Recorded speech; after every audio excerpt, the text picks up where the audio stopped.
Nova Scotia is one of Canada's 3 maritime provinces and constitutes one of the 4 Atlantic Canada provinces. Located almost exactly halfway between the equator and the North Pole, its provincial capital is Halifax. Nova Scotia is the second smallest province in Canada, with an area of 55,284 square kilometres, including Cape Breton Island and another 3,800 coastal islands. As of 2011, the population was 921,727, making Nova Scotia the second most densely populated province in Canada. Etymology: Nova Scotia means New Scotland in Latin and is the recognized English-language name for the province. In French it is called Nouvelle-Écosse, which is a literal translation from Latin to French. The province was first named in the 1621 Royal Charter granting the right to settle lands including modern Nova Scotia, Cape Breton Island, Prince Edward Island, New Brunswick, and the Gaspé-Copyright Peninsula to Sir William Alexander in 1632. Geography: Nova Scotia is Canada's second smallest province in area after Prince Edward Island. The province's mainland is the Nova Scotia Peninsula surrounded by the Atlantic Ocean, including numerous bays and estuaries. Nowhere in Nova Scotia is more than 67 km from the ocean. Cape Breton Island, a large island to the northeast of the Nova Scotia mainland, is also part of the province, as is Sable Island, a small island notorious for its shipwrecks, approximately 175 km from the province's southern coast. Climate: Nova Scotia lies in the mid-temperate zone and, although the province is almost surrounded by water, the climate is closer to continental than to maritime. The temperature extremes of the continental climate are moderated by the ocean. Described on the provincial vehicle license plate as Canada's Ocean Playground, Nova Scotia has a climate that is primarily influenced by the sea. Nova Scotia's cold winters and warm summers are modified and generally moderated by ocean influences. The province is surrounded by 4 major bodies of water: the Gulf of St. Lawrence to the north, the Bay of Fundy to the west, the Gulf of Maine to the southwest, and Atlantic Ocean to the east. History. Overview: the province includes regions of the Mi'kmaq Nation of Mi'kmaqui. Nova Scotia was already home to the Mi'kmaq people when the first European colonists arrived. In 1605, French colonists established the first permanent European settlement in Canada and the first north of Florida at Port Royal, founding what would become known as Acadia. The British conquest of Acadia took place in 1710. It was formally recognized in 1713 by the Treaty of Utrecht. Cape Breton Island was returned to the French in the Treaty of Utrecht. What is now New Brunswick was still a part of the French colony of Acadia. The name of the capital was changed from Port Royal to Annapolis Royal, Nova Scotia. The capital of Nova Scotia was changed from Annapolis Royal to the newly established Halifax in 1749. In 1755, the vast majority of the French population were expelled and replaced by New England planters who arrived between 1759 and 1768. In 1763, most of Acadia and New Brunswick became part of Nova Scotia. In 1769, St. John's Island became a separate colony. Nova Scotia included present-day New Brunswick until that province was established in 1784 after the arrival of United Empire Loyalists. In 1867 Nova Scotia was one of the 4 founding provinces of the Canadian Confederation, 17th and 18th centuries. The history of Nova Scotia was significantly influenced by the warfare that took place on its soil during the 17th and 18th centuries. The mere unregistered trademark mark had lived in Nova Scotia for centuries.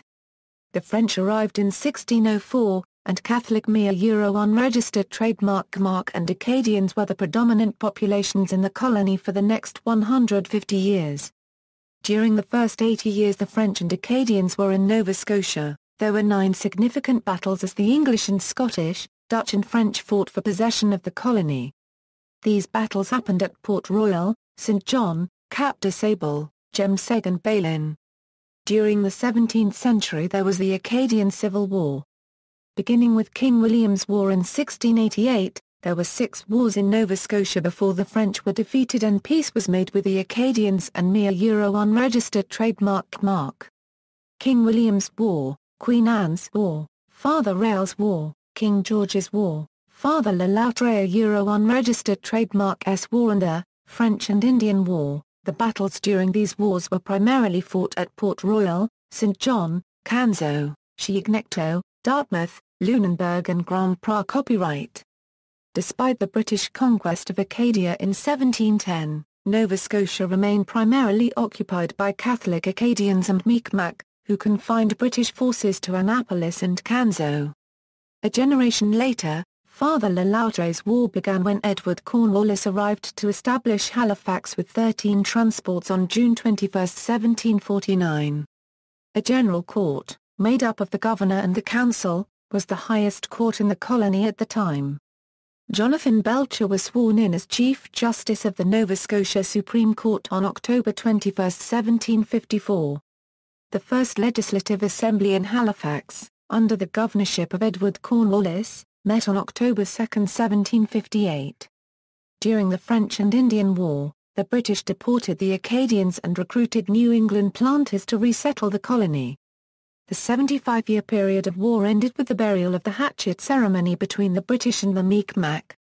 After the war, some Acadians were allowed to return and the British made treaties with the mere unregistered trademark mark. The American Revolution had a significant impact on shaping Nova Scotia. At the beginning, there was ambivalence in Nova Scotia, the 14th American colony as some called it, over whether the colony should join the Americans in the war against Britain, and rebellion flared at the Battle of Fort Cumberland and the Siege of St. John. Throughout the war, American privateers devastated the maritime economy by capturing ships and looting almost every community outside of Halifax. These American raids alienated many sympathetic or neutral Nova Scotians into supporting the British. By the end of the war, a number of Nova Scotian privateers were outfitted to attack American shipping. British military forces based at Halifax were successful in preventing American support for rebels in Nova Scotia and deterred any invasion of Nova Scotia. However, the British Navy was unable to establish naval supremacy. While many American privateers were captured in battles such as the Naval Battle of Halifax, many more continued attacks on shipping and settlements until the final months of the war. The Royal Navy struggled to maintain British supply lines, defending convoys from American and French attacks such as the fiercely fought Convoy Battle, the Naval Battle off Cape Breton.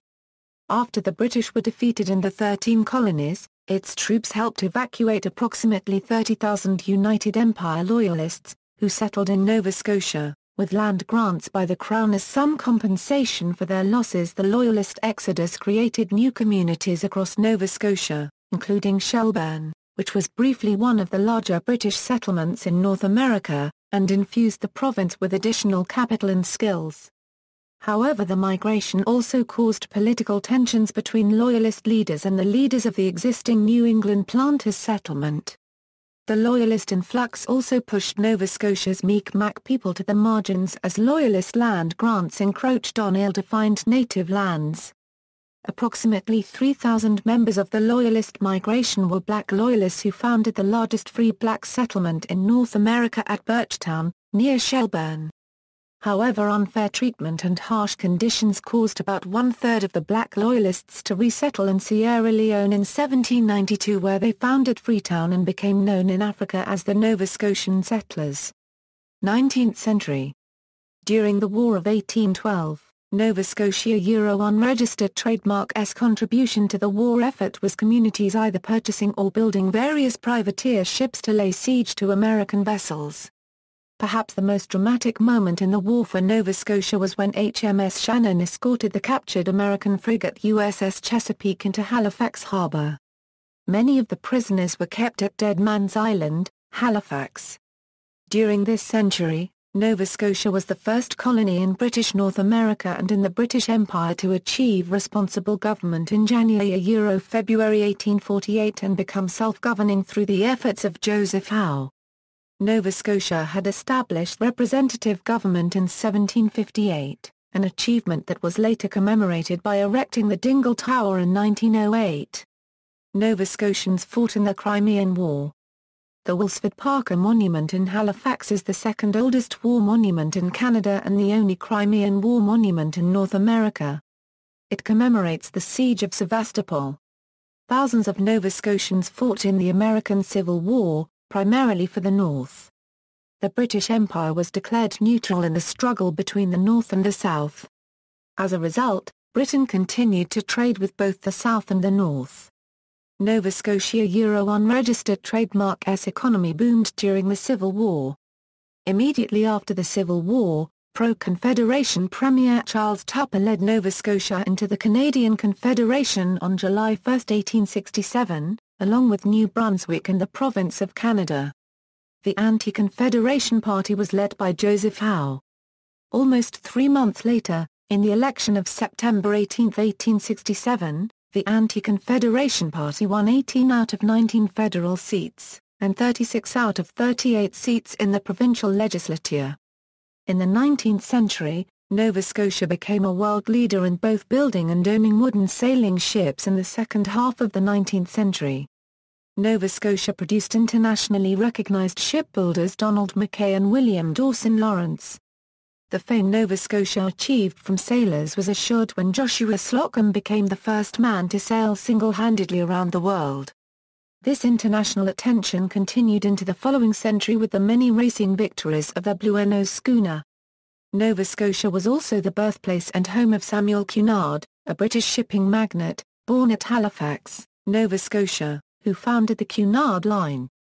Throughout the 19th century, there were numerous businesses that were developed in Nova Scotia that became of national and international importance: the Star Manufacturing Company, the Bank of Nova Scotia, CIBC, Cunard Line, Alexander Keith's Brewery, Morse's Tea Company, among others. Demography. Population since 1851. Counties by population, ethnic origins. According to the 2006 Canadian census, the largest ethnic group in Nova Scotia is Scottish, followed by English, Irish, French, Aboriginal origin, German, Dutch, Black, Italian, and Acadian. Almost half of respondents identified their ethnicity as Canadian. Nova Scotia has a long history of social justice work to address issues such as racism and sexism within its borders. The Nova Scotia legislature was the third in Canada to pass human rights legislation. The Nova Scotia Human Rights Commission was established in 1967. Language. The 2011 Canadian census showed a population of 921,727. Of the 904,285 singular responses to the census question concerning mother tongue, the most commonly reported languages were. Figures shown are for the number of single-language responses and the percentage of total single-language responses. Religion. In 1871, the largest religious denominations were Presbyterian with 103,500, Roman Catholic with 102,000, Baptist with 73,295, Episcopal with 55,124, Methodist with 40,748, Lutheran with 4,958, and Congregationalist with 2,538. According to the 2001 census, the largest denominations by number of adherents were the Roman Catholic Church with 327,940, the United Church of Canada with 142,520, and the Anglican Church of Canada with 120,315. Economy.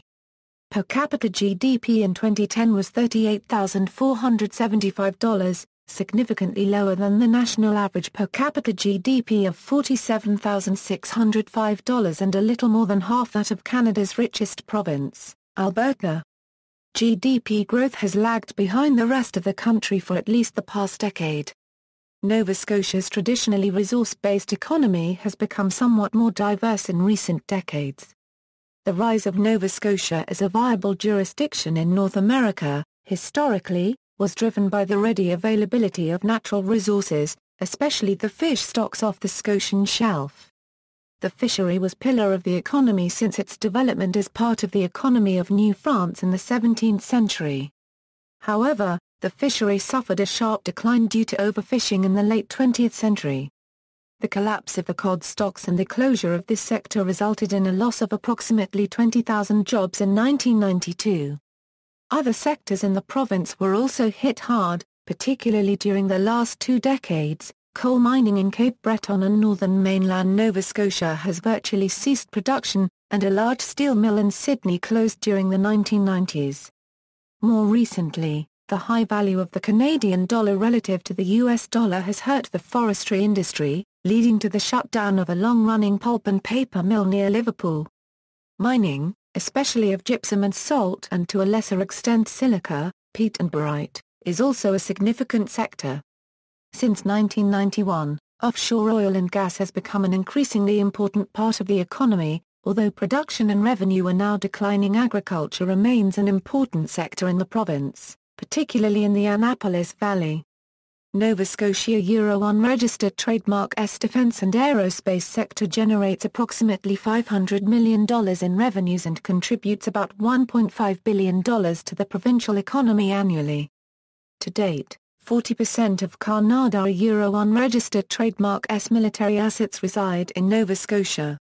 Nova Scotia has the 4th largest film industry in Canada, hosting over 100 productions yearly, more than half of which are the products of international film and television producers.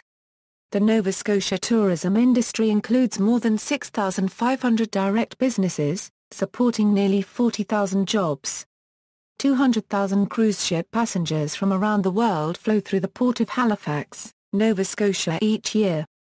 This industry contributes approximately $1.3 billion annually to the economy. The province also boasts a rapidly developing information and communication technology sector which consists of over 500 companies, and employs roughly 15,000 people.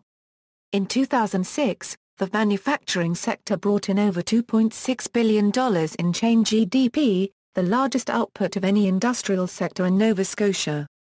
Michelin remains by far the largest single employer in this sector, operating 3 production plants in the province. The average income of a Nova Scotian family is $47,100, the gross ranking close to the national average. For Halifax, the average family income is $58,262, which far surpasses the national average. Nova Scotia has a number of incentive programs, including tax refunds and credits that work to encourage small business growth. The province is attracting major companies from all over the world that will help fuel the economy and provide jobs. Companies like BlackBerry and Lockheed Martin have seen the value of Nova Scotia and established branches in the province. Though only the second smallest province in Canada, Nova Scotia is a recognized exporter. The province is the world Euro-unregistered trademark S largest exporter of Christmas trees, lobster, gypsum, and wild berries. Its export value of fish exceeds $1 billion, and fish products are received by 90 countries around the world. Government, law and politics. Nova Scotia is ordered by a parliamentary government within the construct of constitutional monarchy. The monarchy in Nova Scotia is the foundation of the executive, legislative, and judicial branches. The sovereign is Queen Elizabeth II, who also serves as head of state of 15 other Commonwealth countries, each of Canada's 9 other provinces, and the Canadian federal realm, and resides predominantly in the United Kingdom. As such, the Queen's representative, the Lieutenant Governor of Nova Scotia, carries out most of the royal duties in Nova Scotia. In 1937, Everett Farmer was the last person hanged in Nova Scotia. The direct participation of the royal and viceroyal figures in any of these areas of governance is limited, though. In practice, their use of the executive powers is directed by the Executive Council, a committee of ministers of the Crown responsible to the unicameral, elected House of Assembly and chosen and headed by the Premier of Nova Scotia, the head of government. To ensure the stability of government, the Lieutenant Governor will usually appoint as Premier the person who is the current leader of the political party that can obtain the confidence of a plurality in the House of Assembly. The leader of the party with the second most seats usually becomes the leader of Her Majesty's loyal opposition and is part of an adversarial parliamentary system intended to keep the government in check. Each of the 51 members of the Legislative Assembly in the House of Assembly is elected by single-member plurality in an electoral district or riding. General elections must be called by the Lieutenant Governor on the advice of the Premier, or may be triggered by the government losing a confidence vote in the House. There are three dominant political parties in Nova Scotia: the Liberal Party, the New Democratic Party, and the Progressive Conservative Party.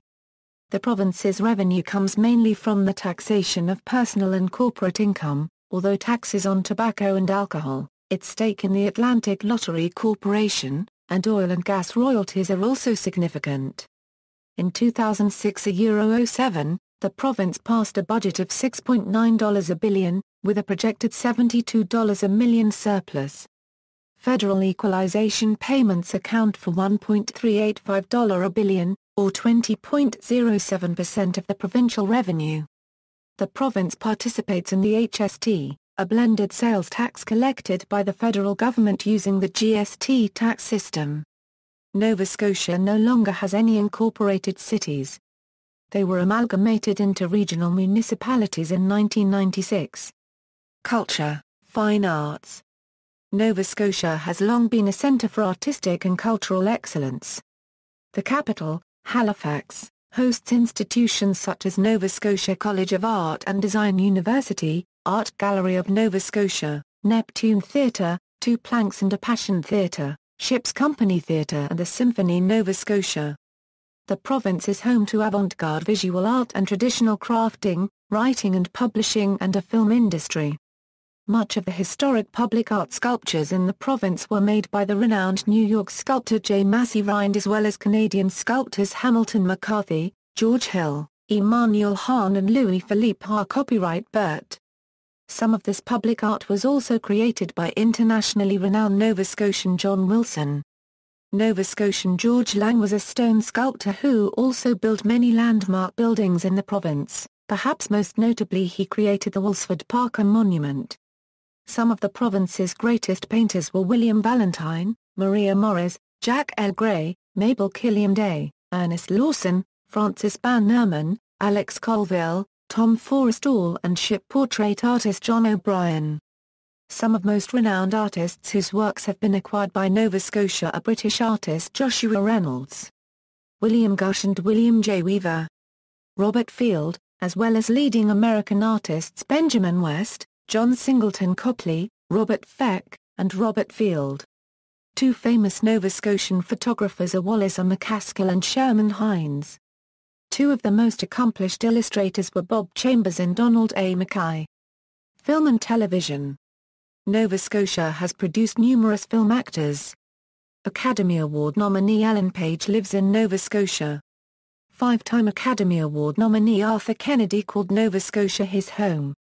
And two-time Golden Globe winner Donald Sutherland spent most of his youth in the province.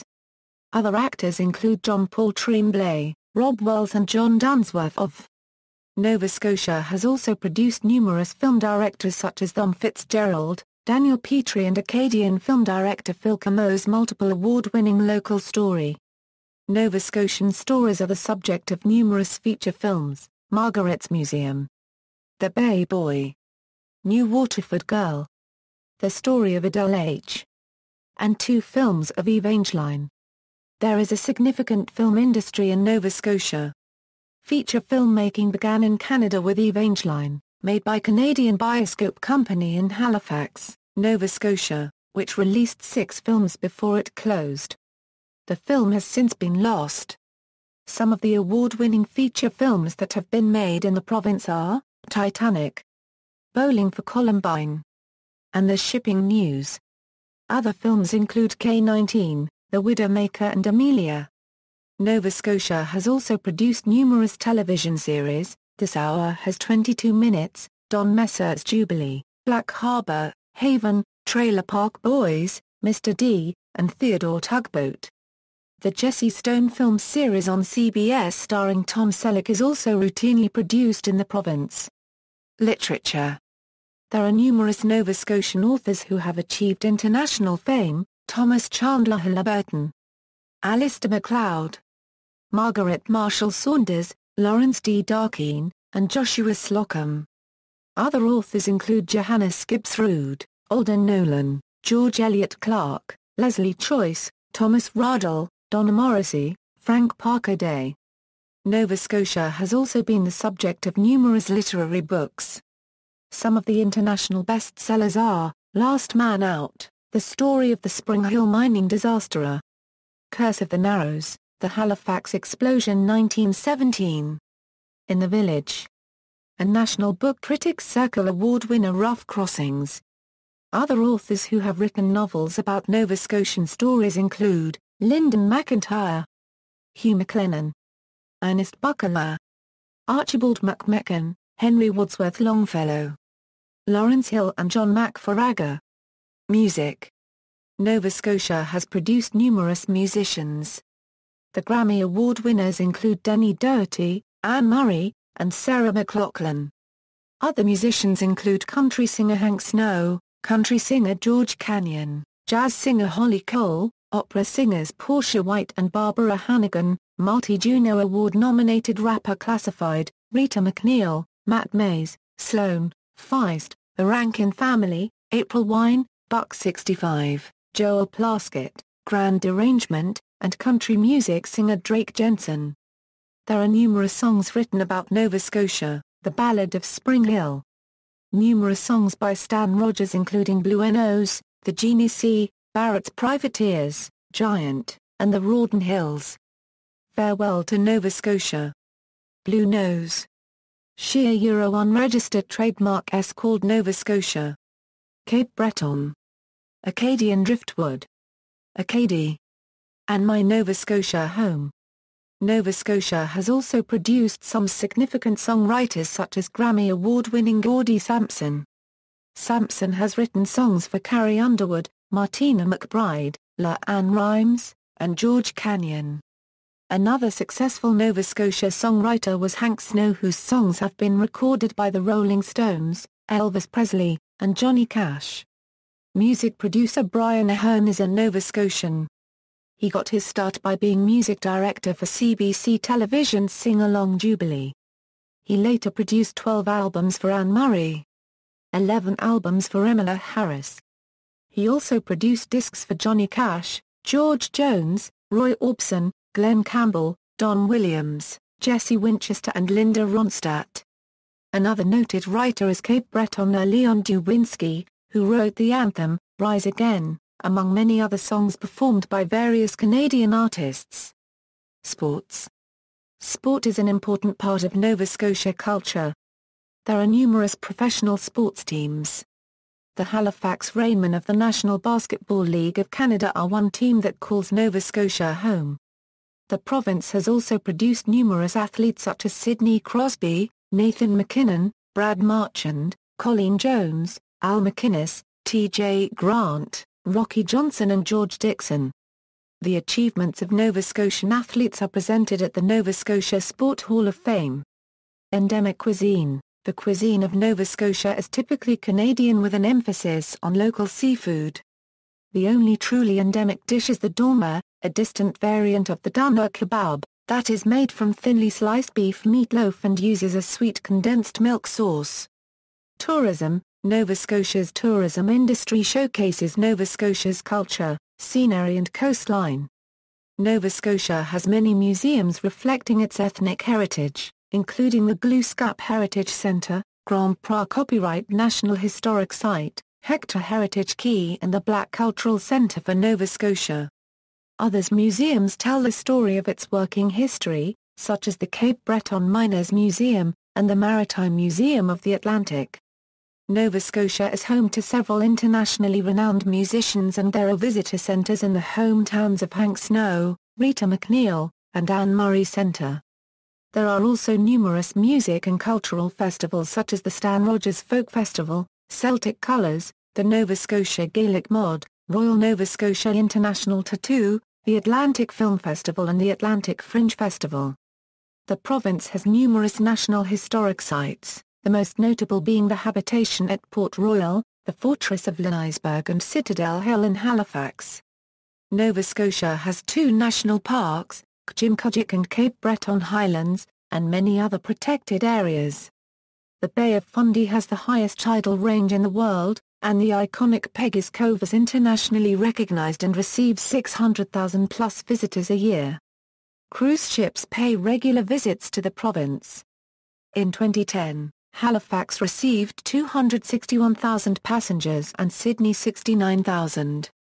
A 2008 Nova Scotia tourism campaign included advertising a fictional mobile phone called Pomegranate and establishing website, which after reading about new phone redirected to tourism info about region. Education. The Minister of Education is responsible for the administration and delivery of education, as defined by the Education Act and other acts relating to colleges, universities and private schools. The powers of the Minister and the Department of Education are defined by the ministerial regulations and constrained by the Governor and Council regulations. Nova Scotia has more than 450 public schools for children. The public system offers primary to grade 12. There are also private schools in the province.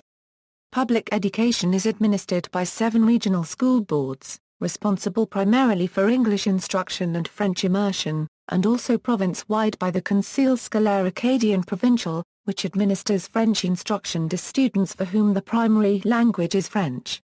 The Nova Scotia Community College system has 13 campuses around the province.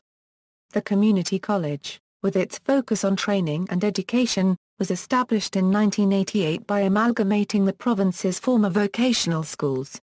In addition to its community college system, the province has 10 universities, including Dalhousie University, University of King's College, St. Mary's University, Mount St. Vincent University, NSCAD University, Acadia University, Université Copyright St. Anne, St. Francis Xavier University, Cape Breton University and the Atlantic School of Theology. There are also more than 90 registered private commercial colleges in Nova Scotia. See also: Notes. Bibliography. External links: Government of Nova Scotia, Nova Scotia at DMOZ.